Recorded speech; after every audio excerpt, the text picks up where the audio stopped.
Joint action committee वालों ने call दे दी, उन्होंने 29 सितंबर के हवाले से कि 29 सितंबर को आज़ाद कश्मीर मुकम्मल बंद होगा। ज्वाइंट एक्शन कमेटी है, ये चाहती क्या है आज़ाद कश्मीर हुकूमत से? आज़ादी की तहरीकें जो हैं वो खून दे के रोशन वो शम्मा रहती है या सस्ती बिजली या सस्ते आटे या इंसानी ज़रूरत के तहत।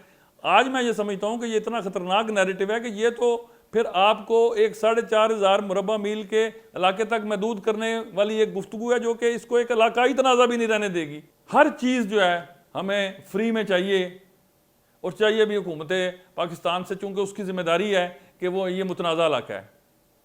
यहाँ तक उनको ये जिम्मेदारी जो है ये किसी अक़वाम मुत्तहिदा की करारदाद में नहीं है। जो अक़वाम मुत्तहिदा की करारदाद में है, कॉइन करेंसी जो डिफेंस है ये लिखा हुआ है, लेकिन जो सिक्योरिटी के हवाले से जो वफाक पाकिस्तान की जिम्मेदारी है, जब वो अदा करने के लिए जब वो कोई संजीदा कोशिश करें तो फिर ये एक्शन कमेटी के लोग क्या कहते हैं कि नहीं जी ये तो जो यहाँ से जो जाएगी, जो लॉ एंड ऑर्डर इन्फोर्समेंट करने के लिए जो जाएंगे लोग, वो गैर मुल्की हमला तस्वर किया जाएगा। ये हिंदुस्तानी बयानिया तो हो सकता है, ये किसी तौर पे भी किसी मुहिब वतन कश्मीरी का बयानिया नहीं हो सकता। ये हिंदुस्तानी एजेंडे की तकमील की बात तो इसमें मुझे नज़र आती है, इसमें किसी मुहिब वतन कश्मीरी का या आज़ाद कश्मीर के शहरियों की भलाई की कोई बात मुझे नज़र नहीं आती। जो ज्वाइंट एक्शन कमेटी है उनका बयानिया अवाम में मकबूल है। अगर आप इतने पॉपुलर हैं तो मैं तो आपको मुतअद्दिद दफ़ा चैलेंज कर बैठा हूँ, आज़ाद हसीयत में या किसी भी हसीयत में इंतखाबी मैदान में आ जाएँ। आज़ाद हसीयत में तो आप इसलिए नहीं आ सकते कि अकेले आप अपने जो इंतखाबी मंशूर है उस पर अमल दरामद कैसे करेंगे। आपने एक सियासी नक्शा तो पूरा बनाया हुआ है, लेकिन लोगों को पागल बनाने के लिए आप ये कहते हैं कि नहीं जी ये तो गैर सियासी है, जिसमें मुख्तलिफुल अकायद लोग शामिल हैं। ये अब चूँ चूँ का मरबा बन चुका है। इसमें अगर कोई सेन वॉइस है भी, कोई सेहतमंद दिमाग वाला शख्स मौजूद भी है, तो वो अब गुफ्तगू करने से डरता है कि उसके ऊपर भी तशनाम तराजी शुरू कर देते हैं।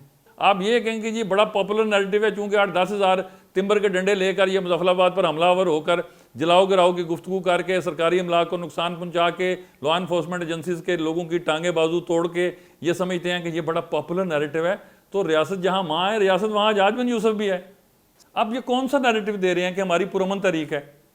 कम से कम जो बात स्टेज पर कहते हो उतनी जुर्रत तो पैदा करो, अपने अंदर उतनी अखलाकी हिम्मत तो पैदा करो कि जो तुम्हारे 32 अरकान में से गालिब अक्सरियत जो सोशल मीडिया पे नहीं अवामी इज्तिमात में जाके कह रही है उसको ऑन करो कि नहीं जी ये पुरतशद्दुद तहरीक है और हम आग और खून का दरिया बहा के मुज़फ़्फ़राबाद में ताकत के ज़ोर पर गुंडागर्दी, बदमाशी और दहशतगर्दी के ज़ोर पर कब्जा करके अपने मुतालबात मनवाएंगे। चलो एक बयानिया तो है, लेकिन भेड़ की शक्ल में भेड़िए वाला जो अब किरदार है वो मुकम्मल तौर पर बेनकाब हो चुका है। उसे अब कब तक आप छुपा सकते हैं और कौन आपको छुपाने देगा?